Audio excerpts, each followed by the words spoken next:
É aqui o que vimos nesta lâmina que ainda permanece aí, e estas responsabilidades estão explicitadas, especialmente nos relatos de Gênesis 28, 2, 15 a 20. Então nós já linkamos ali o conceito, o estabelecimento e até a natureza dos mandatos, especialmente o mandato cultural, com os textos de Gênesis 26, 30, aonde fala de mandato cultural. Gênesis capítulo 1, verso 26 a 30, Gênesis 2, 15 a 20. De maneira que na sequência eu quero apenas destacar, no próximo slide, que o Gênesis 1, 28 a 31, você tem exatamente essa expressão bem contundente, bem clara. Eis que vos tenho dado. Então aí está um domínio, aquele que criou todos os ambientes, o cosmos, ele dá, ele entrega a gerência. Isso é mandato cultural. E a ideia, portanto, é do homem como agente ativo na criação do Senhor Deus. O destaque do capítulo 2 de Gênesis, no verso 15, é esse que já foi até falado: cultivar e guardar. Os dois verbos tendo como sujeito o homem criado e o homem para quem foi delegado. Portanto, a ideia do homem como produtor de cultura. No próximo slide você pode perceber então que há uma responsabilidade ampla, essa responsabilidade do homem, e é essa tentativa nossa aqui, é que você olhe para o mandato cultural com uma responsabilização da igreja, do homem, que quer glorificar ao Senhor Deus, como sendo ampla. Portanto, o texto diz assim: o Senhor Deus ordenou ao homem que cuidasse da criação e desfrutasse com o seu próximo.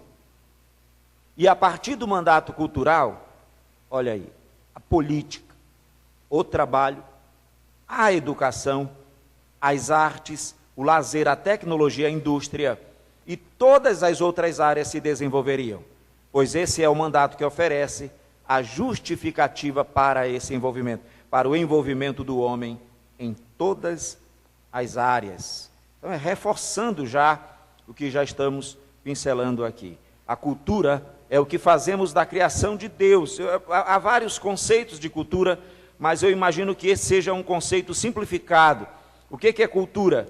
É o que fazemos da criação do Senhor Deus. Eu queria que você percebesse, para finalizar esses slides aqui, uma compreensão clara disso aí. O que seria o mandato cultural? O que é cultura? Ora, é a maneira como eu me relaciono com a criação. Até mesmo a minha inércia, ou mesmo a minha omissão, ela é reveladora neste aspecto de gerar a cultura. Portanto, o Senhor Deus está agindo ali quando a cultura está sendo fabricada. Ele continua sendo o gerente maior.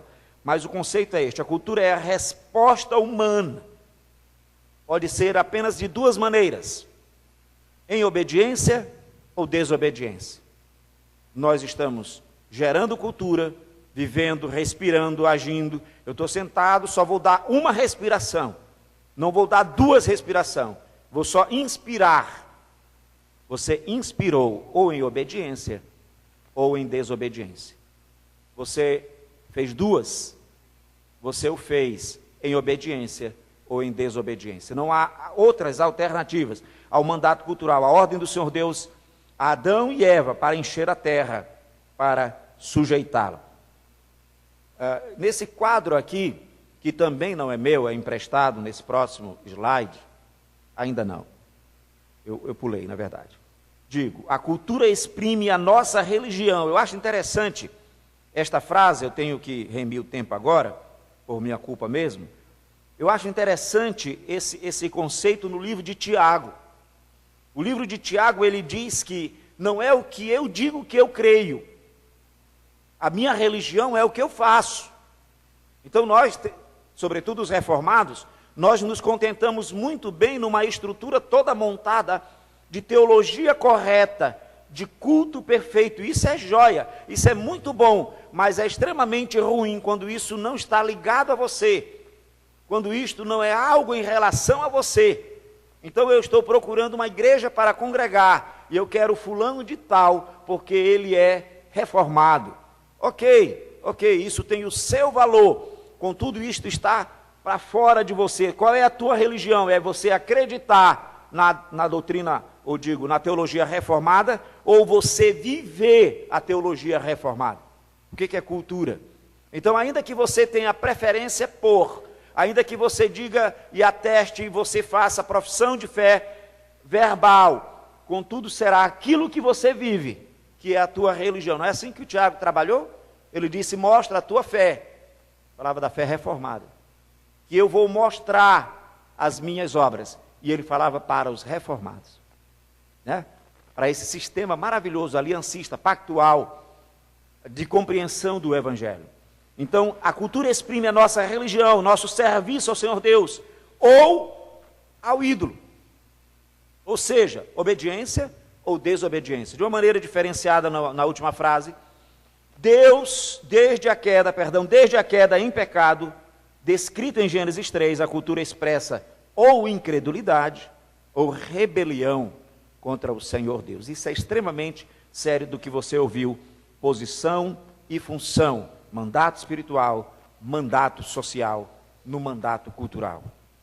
Nós estamos ou nos relacionando com este mandato numa incredulidade, e eu creio que a grande maioria é isto aqui. Ninguém nem acredita que esses mandatos são de fato reais, que eles estejam vigentes, e você precisa conversar com você mesmo hoje à noite, você precisa dizer a consequência disso, a igreja precisa dizer, o seminário precisa dizer, as famílias precisam dizer, nós acreditamos ou não acreditamos nos mandatos, nós somos crédulos, crentes desses mandatos ou não somos?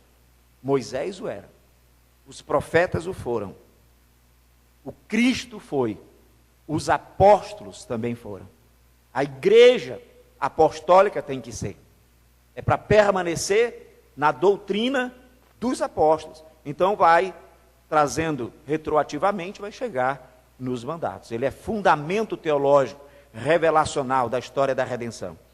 Então, desde a queda em pecado descrito em Gênesis 3, a cultura expressa a incredulidade, rebelião contra o Senhor. Agora sim, essa lâmina aí, essa próxima, né? Eu estou falando dela ainda? De outra? A próxima, faz essa gentileza. Pronto. Essa lâmina aqui, ela não é minha. Mas ela já foi minha, eu já tinha trabalhado desse jeito, só que eu achei ela, então ela está aqui, emprestada. 5 modelos históricos de concepções de cultura. É difícil você dizer que aqui está sintetizado tudo, mas quando você olha para o aspecto da cultura que você está gerando na sua família, na sua posição de homem, na sua posição de mulher, na sua posição na sua função de homem, na sua função de mulher, você vai precisar responder exatamente isto aqui. Você está, de que maneira, se relacionando com a cultura? E aqui eu vou sugerir algumas dessas, que também, em grande medida, é emprestado. Ou seja, a cultura, o cristão contra a cultura. Essa é uma ideia que permeou a história da igreja. A cultura sendo recebida como algo estranho, apenas algo que deve ser repelido. Filosofia não é de Deus, né? Ou qualquer outra coisa desta natureza. Como é que é? Ler livro. As pessoas falam, esse livro é mundano. Livro mundano. Ora, a fé reformada entende que toda verdade é verdade de quem? É verdade de Deus. E onde ela estiver, ela pode estar na boca de Satanás, e ela estava lá no capítulo da tentação de Mateus, no capítulo 3, quando ele disse, aos seus anjos darás ordem ao teu respeito. Aquela verdade é verdade de Deus, aquele objetivo não é objetivo de Deus, aquela intenção não é intenção de Deus, mas aquela verdade é verdade de Deus. Então, se ela tiver no livro de um ateu, de um agnóstico, de um padre, de uma freira, mas é verdade de Deus, nós não temos então que deixar de perceber isso. O cristão não pode tão somente se contrapor. É assim que você é? Alguém disse assim, pastor, para mim é só a Bíblia. Isso é muito interessante, né? Essa tua desobediência. Isso para mim é só a Bíblia, né? Instruí-vos e aconselhai-vos mutuamente em toda sabedoria, não é assim que Paulo disse? Como é que você vai se instruir com os irmãos da Inglaterra? Deve ser lendo a Bíblia, né? Só a tua Bíblia, né? Abrindo só a tua Bíblia, né? Não lendo, querendo que os livros teológicos sejam todos retirados, teologia gera problema, a letra mata, é enrolado isso aqui na mente da igreja. E isso vai se perpetuando. Instruí-vos e aconselhai-vos mutuamente em toda sabedoria, louvando a Deus. Eu preciso da instrução da igreja da Ásia, eu preciso da instrução da igreja na Europa, eu preciso da instrução da igreja em todos os lugares. A igreja de Manaus precisa da instrução do que é produzido na igreja de Rondônia, ou na parte da igreja de Rondônia. Isso é algo que precisa se comunicar. Então o teólogo, o crente reformado, ele está trabalhando isso. Mas existe o cristão da cultura. Essa é uma ideia que ela é bastante vendida hoje, sobretudo nos arraiais assim, das pessoas mais novas, dos jovens da igreja. É a ideia de que existe dentro da cultura algo que conversa, especialmente ali, que pode ser transformado em cultura dos mandatos, em cultura do Senhor Deus.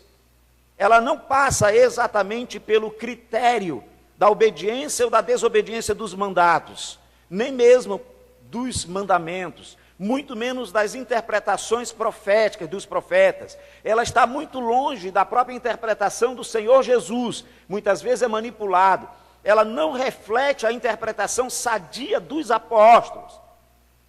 Ela é tão somente algo que o cristianismo se apropria, e por se apropriar, ao apropriar-se dessa cultura, ela foi santificada. Esse está vigindo aí, não é? As pessoas acham que pode ser assim. Na minha época de seminarista, o cara era hip hop, e aí ele dizia: eu sou o pregador desse negócio. Eu dizia: e aí, de onde veio, para onde vai, quem trouxe, como é que é? Ele dizia: não, eu sou de Deus, e se eu sou de Deus, o meu hip hop é de Deus. Ok, vamos pensar nisso. Se o hip hop, eu estou citando esse trem sem ter especialidade nisso daí, então eu estou só fazendo uma citação. Depois não vão me crucificar porque condenei o hip hop, né? Mas eu posso analisar junto com você. O critério de hip hop ou de qualquer outro ritmo que você vai cantar, ele tem que passar pela revelação ou não?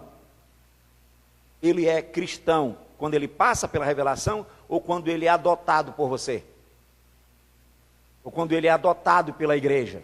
Sou eu que santifico a cultura. Não é exatamente isso. Só existe dois tipos de cultura: a cultura da incredulidade, a cultura da desobediência, a cultura da obediência ou a cultura da incredulidade, mesma coisa. Só existem esses dois tipos. E uma não vai santificar, não vai conseguir assim interagir com a outra. Elas estão em oposição. Você vai ver então na linhagem, a partir do capítulo 4, que a linhagem de Caim vai trabalhar para um lado. Agora, observa, é a linhagem de Caim, é o Tubal-Caim, são aqueles outros, é o Jubal, que vão gerar a cultura que a igreja vai usar, mas eles geraram cultura boa também. Então, mesmo que eles sejam geração depravada, eles não geraram 100% de imundícia. O conhecimento, a verdade é a verdade de Deus. Mas quando eles geraram aquilo que era bom, a igreja pode usar. Quando eles geraram aquilo que era ruim, nem eu nem você podemos usar. Não vai santificar? Nunca. Pode botar sarça e não vai dar certo, né? Pode colocar o que você quiser, o logotipo da UMP ou da UPH, sei lá, não vai dar certo, vai continuar sendo cultura da desobediência. O cristão acima da cultura, essa é mais romana, é um princípio vigente mais nos arraiais romanos, mas que também afeta a igreja e gera dificuldade. Quer dizer, as pessoas falam de uma tal supracultura que precisa ser definido até em que sentido que é. É uma cultura etérea, é tipo assim, a cultura nossa ela não é física, eu não sou desse mundo. Como não é desse mundo, filho? Eu vou dar uma beliscada aí, né? Eu vou apertar o teu dedo, né? Ver se você é desse mundo ou não. Você é desse mundo sim, eu sou desse mundo. Na verdade o Senhor Jesus deixou isso esclarecido. Não rogo que eu os tire do mundo, não foi assim que ele disse? E aí eu não estou entendendo então o que seria para a igreja romana e para aqueles simpatizantes uma cultura para cima deles, uma cultura que não interage, ela passa por cima. Essa cultura clerical, essa cultura espiritualizada, né? De que tudo é o que eu penso, o que a minha revelação deu, o que a minha percepção religiosa deu. Então eu não entro na cultura física, eu não entro na cultura ordinária, eu não entro na cultura do meu mundo, eu estou quebrando o mandato cultural. O Senhor Deus me deixou aqui para agir nessa cultura, para produzir cultura aqui. A igreja precisa produzir cultura aqui. Os nossos filhos, quando eu atuar na minha posição de marido, quando a minha esposa atuar na posição dela de esposa, quando eu fizer a minha função de marido, quando ela fizer a função dela de esposa, cumprindo o mandato cultural, os nossos filhos vão estar envolvidos aqui. Eles serão os físicos brasileiros. Eles serão os químicos, PhDs brasileiros. E eles estarão construindo isso para a glória do Deus da aliança. Eles não estarão fora das universidades, fora das academias, eles não estarão apenas lendo a Bíblia. E eu não vou ser apenas o seminarista da teologia, mas eu vou ler livros, eu vou produzir, como a Reforma produziu, como os puritanos produziram, literatura de conhecimento universal, literatura de domínio universal. Mas para isso um pai precisa fazer a função dele, sem os distúrbios que nós vimos ontem, sem a incapacidade, complementada pelas digníssimas esposas, e os filhos sendo criados dentro disso. Então eu imagino que você possa estar compreendendo que às vezes nós estamos mesmo enquadrados, e eu estou falando de mim, como um cristão que é contra a cultura, e tem prejuízo, como um cristão da cultura. Esse eu sou um pouco menos, eu sou chato mesmo, eu sou um pouco menos. Esse negócio de trazer hip hop para mim nunca valeu, não. Mas a gente que faz. O cristão acima da cultura, às vezes é assim. Às vezes é assim. Como é que está o teu filho? O que é que ele está lendo? Não sei o que é que estão lendo nas casas, né? As universidades estão precisando dos nossos filhos ali. O cristão e a cultura em paradoxo. Essa é a visão, a ideia dessa palavra é de que eles são irreconciliáveis, há uma negação pelos dois. Essa é uma ideia que nós estamos também apreciando, percebendo, né? Quando não pode haver ali uma harmonia, né? Qual é a proposta que nós queremos avançar aqui? É esta última que está aí. Vocês conseguem ler? Para eu ter ideia, que eu não enxergo ali, o último quadrinho, o que está escrito lá?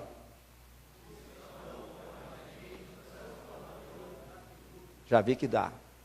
A próxima lâmina vai pegar esta frase e vai colocar em relação ao Redentor. Então, obrigado. Cristo contra a cultura. Estamos fora disso ou vocês estão nisso ainda? Qual é o outro? O Cristo da cultura. Lembra aí, ó. Isso é bom? Examina, percebe. É assim que o teu ministério está sendo desenvolvido? É essa a filosofia de vida da igreja? O Cristo da cultura. É interessante nos Estados Unidos, né, eles mudaram, e também na Alemanha, isso é antigo, eles mudaram, eles tinham que fazer a igreja com o nome. A nossa igreja está sofrendo, porque ela tem um ramo dentro dela que ela quer comunidades. O nome igreja não fala, não interage com a nossa cultura, né? A nossa tradução da Bíblia, ela não tem mais sentido para essa cultura. Vão pensando aí, queridos, depois vocês me pegam lá fora. Mas por que você usa a linguagem de hoje e não quer usar atualizada? Ela perdeu. Qual é o papel dela? Como ela é sadia? Como eu posso usar de maneira sadia? A igreja que está usando atualizada, ela comunica com a cultura, ela não comunica? Esse é um aspecto para ser discutido, para ser visto, para ser analisado à luz disso. À luz disso, na verdade, a sociedade bíblica precisa passar por uma séria, necessária e muito misericordiosa análise do qual é o seu papel, do ponto de vista da tradução, de trazer as escrituras para o banco da igreja, ou para a casa das pessoas, ou para o leito do hospital. Cristo acima da cultura, quer dizer, esse terceiro agora não mais o cristão, mas Cristo, é isso mesmo? Ele veio, quando eu leio o Evangelho, é assim que eu percebo ele nem estava nessa cultura, ele estava para além disso. Quando as pessoas iriam conversar com ele dizia o quê? Problema de onde? Não, isso não é do meu reino, eu não sou daqui. Ele disse isso, mas no sentido de autoridade. Ele está vivenciando isso. Ele comia onde? Se dá um tempo que eu vou lá no meu reino comer e eu volto. Lá tem comida boa. Vou fazer uma oração para ali. Cristo é a cultura em paradoxo. O que o Senhor Jesus, quando esteve aqui, mostrou a necessidade de vivenciar? Com quantos anos o Senhor Jesus veio para cá? Ele nasceu menino, ele desenvolveu aí, ele cresceu, ele aprendeu, cresceu em conhecimento, estatura e graça diante de Deus, aprendeu a obediência por aquilo que ele sofreu. Ele foi filho, foi irmão, ele foi parente, né? Assim que diz as Escrituras, que ele tinha parente. Então ele estava convivendo e ali participando disso. E ele fez algo aí, ele estava num casamento lá, num aspecto extremamente cultural. E ele diz Cristo, portanto, número 5, Cristo transformador da cultura, para a gente deixar a ênfase no Cristo. E o último slide, aqui para eu finalizar com uma tentativa de olhar para o texto de Deuteronômios. Vamos abrir Deuteronômios, por favor. Se eu terminar rapidão, vocês transformem o período que vai sobrar em perguntas, tá? E dirijam essas perguntas para o Antenor, para o Arnóbio, para o Walter. E no final, as mais fáceis para mim. Vamos lá? Gozação não, é verdade. Ok, Deuteronômios no capítulo 6. O Deuteronômios, ele é a repetição da lei, ele é, portanto, um aspecto de síntese, de conclusão ali do Pentateuco. Então é muito importante que eu possa olhar para ele, que você possa lê-lo dessa perspectiva do que está aqui no capítulo 6, do verso 1 ao verso de número 9. Diz assim a palavra do Senhor Deus: como se foram multiplicando os homens na terra. Estou em Gênesis. Deuteronômios é o 5º livro da Bíblia, tá bom, irmãos? Falando para mim mesmo. Deuteronômios é o 5º livro, vamos lá, no capítulo 6, verso 1. Estes, pois, são os mandamentos, os estatutos e os juízos que mandou o Senhor teu Deus se te ensinassem, para que os cumprisses na terra a que passas para possuir, para que temas ao Senhor teu Deus e guarde todos os seus estatutos e mandamentos, que eu te ordeno, tu e teus filhos. É bem interessante isso. O filho do teu filho todos os dias da tua vida, e que teus dias sejam prolongados. Ouve, pois, ó Israel, atenta em os cumprires, para que bem te suceda e muito te multipliques na terra, que emana leite e mel. E como te disse o Senhor, Deus de teus pais, ouve, Israel, o Senhor nosso Deus é o único Senhor. Amarás, pois, o Senhor teu Deus de todo o teu coração, de toda a tua alma, de toda a tua força. Estas palavras que hoje te ordeno estarão no teu coração. Tu as inculcarás a teus filhos, e delas falarás assentado em tua casa e andando pelo caminho, ao deitar-te e ao levantar-te. Também as atarás como sinal na tua mão, e te sustentarão e te serão, por frontal entre os olhos. E as escreverás nos umbrais de tua casa e nas tuas portas. Para responder a seguinte pergunta: como eu devo agir para ser responsável com o mandato cultural? Do ponto de vista da posição de marido, do ponto de vista da posição da esposa, e também da função da esposa e da função do marido. Primeiro há de ser notado, então, esse contexto necessário, de que o texto ele está, nesse momento da nação de Israel, ali no resumo veterotestamentário da história do povo de Israel, quando eles haviam passado 40 anos peregrinando no deserto. Você vai perceber aí o capítulo 8, verso 2, recordar-te-ás de todo o caminho pelo qual o Senhor teu Deus te guiou no deserto. O texto diz 40 anos, para te humilhar, para te provar, para saber o que estava no teu coração, se guardarias ou não os meus mandamentos. Então é nesse período a que se refere o capítulo 6, ele aqui é resumo, então ele está fora da cronologia assim corretinha, minuciosa dos fatos que aconteceram. Houve um relatório dos espias, eles estavam defronte da terra, e eles então entraram, nesta volta do relatório, que o Moisés vai fazer a repetição destes mandamentos, que o Moisés vai trazer para eles estas palavras norteadoras, fundamentadoras da postura da comunidade, formada de homem, de mulher, de filhos. Então no capítulo 13 de Números, e aí você vai só ser remetido, nós vamos continuar no capítulo 6, você vai ver o relato detalhado desta narrativa. Números, no capítulo 13. Você faz essa leitura em casa, mas eu quero só iniciá-la, deixar pontuada aqui, né? 12 homens são enviados para espiar a terra. E ele vai até o capítulo 14, então eu estou situando historicamente o capítulo 6 de Deuteronômio. Ora, capítulo 13 de Números, você vai até o capítulo 14, verso 38, e você vai passar aí por esses acontecimentos, por estes fatos, né? O destaque do capítulo 13, verso 1, está dizendo aqui, disse o Senhor de Números, disse o Senhor a Moisés, envia homens que espiem a terra de Canaã, e que hei de dar aos filhos de Israel. Verso 25, ao cabo de 40 dias, é importante essa informação, é no cabo de 40 dias que eles voltam.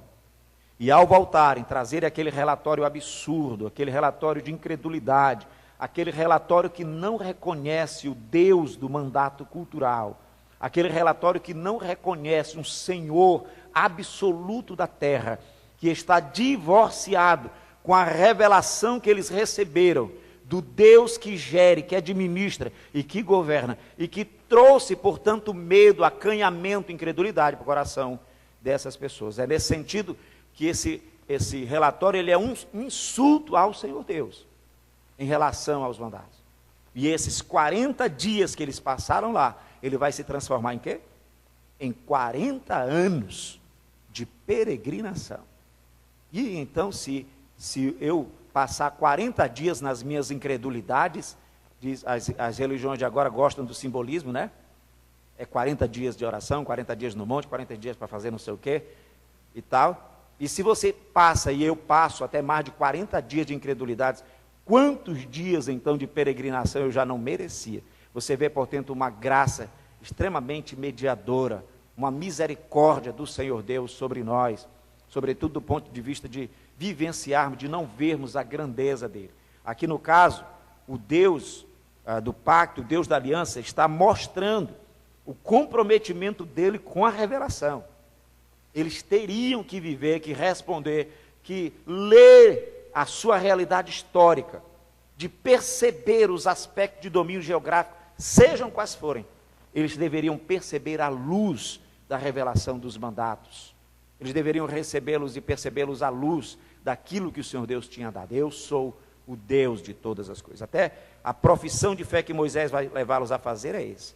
Não há Deus em lugar nenhum, seus espias, fora o Senhor Deus. Ele é o Deus. Não interessa o tamanho das pessoas. E não interessa se nós somos como gafanhotos para ele. Aliás, o medo faz você parecer que é menor mesmo. Então, esse é um contexto necessário para ser levado para Deuteronômio, como estamos no capítulo 6. Agora, portanto, esses 40 anos estão novamente na frente da terra prometida.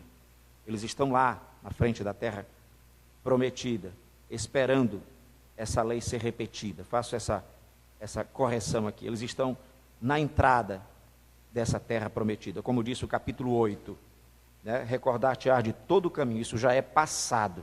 Isso já havia transcorrido. Na minha primeira fala, eu atrelei ao relatório dos espias. Então, o relatório aconteceu, eles foram punidos e agora eles estão aqui de volta. Então, no capítulo 4 de Deuteronômio, você vai perceber a gerência do Senhor Deus em toda a história do seu povo, aconteça o que acontecer. Quando ele diz assim: agora, pois, Israel, ouve os estatutos, os juízos que eu vos ensino, para os cumprirdes, para que vivais e entreis e possuais a terra que o Senhor Deus de vossos pais vos dá. Qual é a obrigação com eles aqui? É que nada deve ser acrescentado aos mandatos, aos mandamentos, às leis, aos estatutos. Apenas um parêntese, esses dias, depois de uma pregação, um senhor se aproximou de nós, e ele, visitando a igreja, vindo da Europa, pós-doutorado em linguística, terminando, Então ele fazia exatamente a seguinte pergunta, e essa pergunta ela é fundamental para o nosso entendimento aqui de mandato cultural. Observa que ele é um homem das letras, observa que ele é alguém da academia, e ele dizia exatamente isso assim: pastor, você ressaltou a autoridade do texto, e você deixou em evidência uma autoria no texto. Aí ele disse assim: como o senhor pode mostrar que isso foi escrito por eles? Esta era a pergunta deles. O mandato cultural é exatamente isso, é eu saber que o Deus das Escrituras preservou a revelação dos mandatos até agora. A acusação que a igreja recebe no meio acadêmico é que isso aqui é um livro de fantasias, é que isso aqui é um livro que foi recriado, que foi refeito, que foi, como disse o chama Dan Brown, que fez lá Código da Vinci. Ele foi criado nos concílios. Aqui está, quando Moisés está falando com o povo, essa comunidade tinha que ter para si a responsabilidade cultural de guardar, de preservar as Escrituras. Responsabilidade que nós não temos hoje. E nós não nos rebelamos quando sai uma Bíblia que está ferindo as Escrituras. Não tem passeata dos cristãos. Não tem ida nas livrarias para arrancar as versões da Torre de Vigia de lá. Como não tem nenhuma, todas as versões são boas. Alege, firam o que quiser. Se quiserem transformar a nossa Bíblia em nada, chama freestyle. Ok. Se quiserem transformar a nossa Bíblia no que quiserem, nós estamos aí até mesmo comprando para ter uma amostra dela. Então, a ideia do comprometimento dessa comunidade, ela é real, com leis, com mandamentos, com estatutos. E eu fecho parênteses, como é que você pode preservar um documento para daqui 2000 anos? Eu dou um documento para você hoje. Leve no centro acadêmico melhor que você tivesse, lá na melhor tecnologia, e diga para ele preservar esse documento daqui 2000 anos. Como é que ele vai preservar essa informação para ser lida daqui 2000 anos? Converse com ele. O Deus da cultura verdadeira, o Deus que domina todos os aspectos, fez esse documento chegar até nós. Você não acredita nisso, né? Ele fez esse documento chegar. Ele não colocou, como disse lá o doutor para mim, ele não tinha um original, ele tinha várias cópias. Esse texto era para ser escrito pelas pessoas. Está aqui o capítulo 17, rapidamente. Quando o rei se assenta no seu trono, verso de número 18, 17 de Deuteronômio. Assentará no seu trono, escreverá para si um traslado da lei deste livro. Por que isto? Porque ele precisa ter comprometimento com as palavras criacionais, com os mandamentos. O livro de Gênesis deveria ser escrito por eles. Os pastores deveriam assumir as suas igrejas escrevendo um traslado da lei. Se o rei, para governar, ele deveria governar com um livro escrito na letra dele. E às vezes nós vamos ter seminaristas que nunca leram a Bíblia. Não é o caso deste seminário que está investindo nisso, mas nós vamos encontrar casos de seminaristas sendo examinados no 5º ano. E a pergunta para ele era bem assim: cite os profetas menores. E aí ele fez assim, profetas menores, Isaías, Jeremias, e aí a comissão disse, não precisa mais não. Não precisa mais. Então, o comprometimento com as Escrituras, com as leis, com os estatutos, o conhecimento das Escrituras precisa estar visualizado aqui por ele. Desde o capítulo 4, portanto, para chegar no capítulo 6. Permitam-me dar essa avançada aqui, irmãos, para dizer assim, esse texto vai me levar para uma necessidade de cultivar as características necessárias de homens e de mulheres comprometidos com o mandato cultural do Senhor Deus. De que maneira eu devo fazer? Primeiro, lendo as Escrituras com a fé sólida, apostólica, se comprometendo com estes mandamentos. É isso que esse texto diz, no capítulo 6 e também verso 7. Estes, pois, são os mandamentos. Este aqui não é uma sugestão. Deve haver comprometimento. Quando eu perguntar na minha casa, quais são as diretrizes da família? Escreva as 5 diretrizes da minha família. E a minha filha, de 8, de 7, o meu filho, seja quem for, não souber escrever os mandatos, a lei de Deus, o que está acontecendo com a responsabilidade minha, de pai, da aliança, de pacto? Quando eu perguntar para a própria igreja, e aí no meu boletim está lá, é uma igreja disso, uma igreja disso, uma igreja disso, tá? É uma igreja fundamentada em quê? No ministério do reverendo Juscelino Ferreira de Souza, grandes coisas. Não é para ser fundamentado nisso. Deve haver comprometimento. Estes, pois, são os mandamentos, os estatutos, os juízos. Portanto, este profeta chamado de Moisés, Moisés chamado de profeta depois, ele está trazendo um comprometimento com a comunidade do pacto, que vai perpassar toda a revelação, vai chegar lá no Senhor Jesus, vai chegar na fala de João, que vai registrar o que o Senhor Jesus vai dizer assim: aqueles que me amam guardam os meus mandamentos, estes que guardam são os que me amam.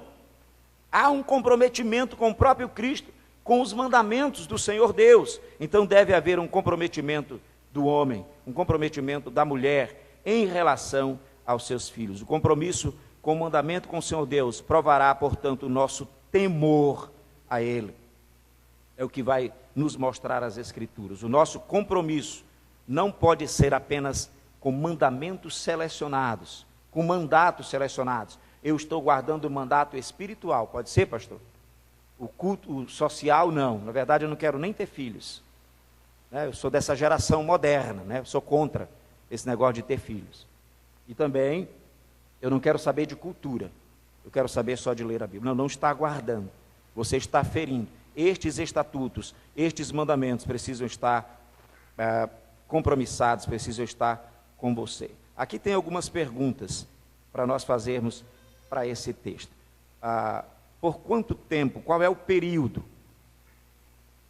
que eu devo estar envolvido em trabalhar isso na minha casa? Será apenas no final de semana? Eu, na posição de marido, de governador, daquele que exerce o governo da minha casa, eu tenho que estar envolvido em transformar isso como um alimento para a minha querida esposa, para os meus filhos. A esposa nossa, as nossas esposas, elas devem estar comprometidas com isso quando? Depois que eles fizerem as tarefas de casa, se sobrar tempo, se eles forem para a piscina, se eles forem para, não sei, para o balé ou alguma coisa, e para aula de inglês, e para tanto, aí se sobrar tempo eu devo fazê-lo? Essa é uma pergunta necessária, porque o texto está dizendo assim: para o teu filho, tu vais inculcar, tu vais fazer isso. Tu vais fazer isso andando, ao deitar-te, ao levantar-te. Então, esse é um texto paradigmático, esse é um texto norteador da nossa resposta para esse mandato cultural. O verso do capítulo 6 diz qual é a finalidade desse propósito, dessa responsabilização com a lei, com os mandatos. Ele diz: para que temas ao Senhor. Não vai haver temor do Senhor onde não houver comprometimento com os seus mandamentos, com os mandatos estabelecidos por Ele. Se você não está vivendo uma relação conforme o mandato social, papel, função do marido e da mulher, ou com o mandato espiritual, você não está vivendo no temor dele. Segundo aspecto, para ser destacado aqui, é que eu preciso certificar-me, isso num processo contínuo, de que esses mandamentos, eles estão afetando a minha vida. Eu estou falando como marido, como o cabeça do meu lar. Eu não posso tentar ensinar isso sem certificar-me, sem garantir que isto está afetando a mim. Aqui eu vou fazer um parêntese. O pastor não pode tomar para si a irresponsabilidade de ensinar a igreja e não perceber que esse ensinamento está vindo sobre ele. Ele pode até não estar no nível da obediência do que está sendo ensinado, mas ele está no mesmo nível de comprometimento que a igreja para a obediência desses mandamentos. Nós não podemos nos afastar disso. Nós não somos tagarelas de verdades que estão desassociadas da nossa vida. Quando eu estou ensinando alguma coisa para a igreja, e então eu percebo que aquilo não é vivenciado por mim, eu não tenho a autorização de dizer para a igreja, mas irmãos, é muito difícil, né? Esse não é um pregador zeloso. Eu preciso dizer para ele, irmãos, como eu preciso de graça. Como vocês precisam de graça. E eu posso terminar assim a minha pregação, dizendo, orem para que eu chegue nisso que eu estou pregando. Então o pai, a mãe, segundo esse texto, ele vai estar se certificando que isto é uma realidade. Essas palavras descrevem ou não uma realidade na nossa vida.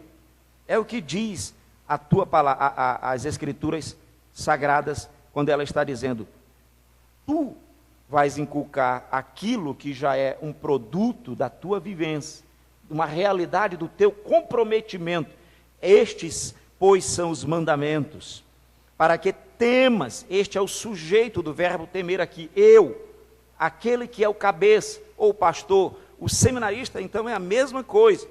Ele não pode fazer crescimento num conhecimento desprovido da responsabilidade de vivência, de crescimento dele próprio. Esse vocês sabem muito bem. Então, para que temas teu Deus, guarde todos os estatutos, verso 2, o verbo temer, o verbo guardar, sou eu que sou o sujeito desse verbo. Aquele que tem a responsabilidade de ensinar, precisa verificar a necessidade de estar cumprindo estes mandamentos. Então ele vai dizer um pouco mais. Vai nos levar, ou melhor, nós podemos ver um pouco mais, podemos até correlacionar o resultado benéfico disso, quando um pai que está envolvido completamente com estes estatutos, estes mandatos, ele fala ao coração da esposa, ou ele fala junto com a esposa ao coração dos filhos, isso traz um benefício muito grande para a família. Não é assim que aconteceu com Timóteo? Paulo passou por lá. Paulo evangelizou aquela região. O capítulo 14, 15 de Atos, diz que quando ele faz aquela viagem, e quando ele volta, ele encontra um rapaz, um homem sólido ali. E ali, então, a solidez da fé, a desenvoltura daquele cidadão da cultura depravada, ela é atribuída a uma mãe e a uma avó. Não é isso que é feito lá? A piedade dos pais afetando a piedade, a continuidade da piedade dos filhos. Então nós não podemos perder, quebrar, nós não podemos tentar ser tagarelas das verdades das Escrituras, sem o comprometimento sólido com ela. É assim que nós vamos afetar a nossa cultura, nos envolvendo com os valores, com os mandamentos do reino. Terceiro aspecto para ser percebido no verso de número 7 a 9, tu as inculcarás a teus filhos, e delas falarás assentado em tua casa, andando pelo caminho ao deitar-te e ao levantar-te. Também as atarás como sinal na tua mão, e te serão por frontal entre os olhos, e as escreverás nos umbrais de tua casa e nas tuas portas. Então, a educação desta família, ela é uma prioridade do governo do homem. Ela é uma prioridade do governo das mulheres. Pergunte e responda, dentro das Escrituras, por que os nossos filhos são tão dependentes de nós? Por que o Senhor Deus dá 9 meses na barriga? Por que quando eles nascem, eles precisam de 1 ano, 2 anos? Eles precisam de meses para caminhar.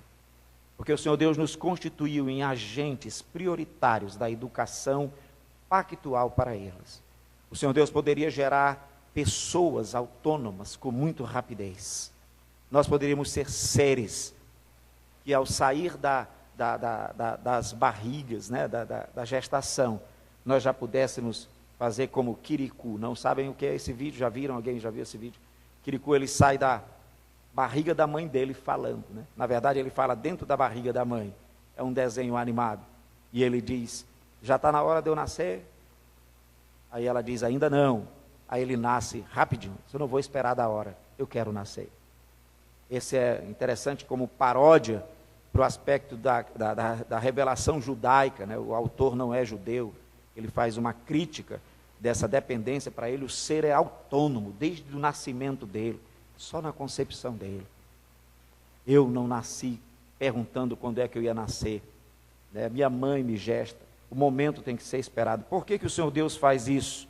Porque dentro dos mandatos, das normas, diretrizes da criação, eu preciso me encarregar da educação dos meus filhos. Preciso assumir isso. Esses são destaques importantíssimos. E aí então, para finalizar este texto, quanto tempo, eu disse que é preciso que você pergunte, quanto tempo você precisa se envolver com esse aspecto? O verso 7 diz, assentado em tua casa, andando pelo caminho e ao deitar-te. Tem duas alternativas aqui. Ou esse menino não vai ter tempo para estudar na escola, nem para fazer natação, nem para fazer informática. Ou então significa que esta educação, ela é entrelaçada, ela não é distanciada. Eu não preciso sair da aula de natação para ensinar os valores do reino, as verdades, os mandamentos do reino. Eu não preciso abandonar a aula de informática dos meus filhos e fazê-lo estudar a Bíblia 24 horas. Isto é para acontecer no aspecto ordinário da minha vivência e de maneira especial no dia do Senhor, não é assim? No dia do Senhor, de maneira extraordinária, especial, então ali haverá maior consagração, como obediência do próprio mandamento que ele estabeleceu. 6 dias trabalharás, mas o 7º dia é um dia especial.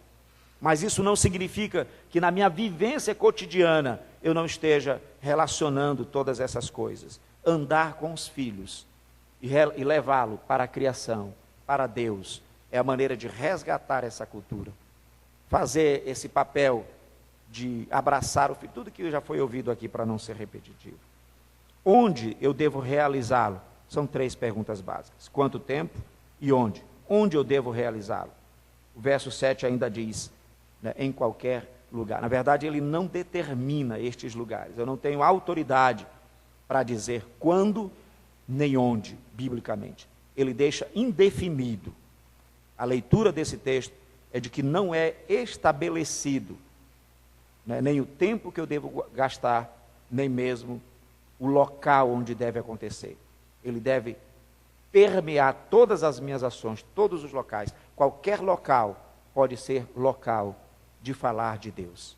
Ao levá-lo para tomar vacina, ao estar trazendo para casa, ao estar com a esposa no restaurante, todos esses locais são locais de resgate, de comprometimento, de olhar a lei de Deus, de trazê-los para as Escrituras Sagradas. A penúltima pergunta aqui, qual é a metodologia para ser feita? Essa é uma pergunta também necessária. Como eu devo fazê-lo? Somente através de decorar o versículo? Somente através da leitura das Escrituras? É interessante, um aspecto importante do decorar as Escrituras. Quando as nossas famílias estão envolvidas e os nossos filhos podem decorar as Escrituras, nós podemos falar das Escrituras lá na praia. Quando eu sei as Escrituras, eu posso me remeter a elas. As maneiras de falar também são diversificadas. Elas não são apontadas aqui. Só existe uma maneira, é na escola bíblica dominical. Não, a escola bíblica é agente apoiador. A tarefa do agente principal é nossa, é na posição de autoridade, de cabeça, assumir aqui o meu papel, assumir a minha função de educador, de resgatador da cultura, de fazer o meu filho ler, a minha filha, os nossos filhos, as nossas esposas, as Escrituras, à luz das Escrituras. E então, por fim, os versos de número 4 e 5, eles vão dizer que a única coisa definida aqui para nós é o conteúdo. O tempo, o local, a metodologia, elas são abrangentes, elas não são delimitadas, mas o autor delimitou o conteúdo. São estes mandamentos. Ouve, Israel, o Senhor nosso Deus. Este é o conteúdo. Este é o resgate de toda uma visão pagã que está sendo trazida na escola, no convívio com a família. Ele deve ouvir Israel, o Senhor nosso Deus é o único Senhor. Ele deve ser trabalhado nisso. É desta maneira, irmãos, que nós vamos cumprir o nosso papel, que nós vamos cumprir a nossa função de marido, de mulher, de homem e de mulher, pactuados, aliançados com Deus soberano.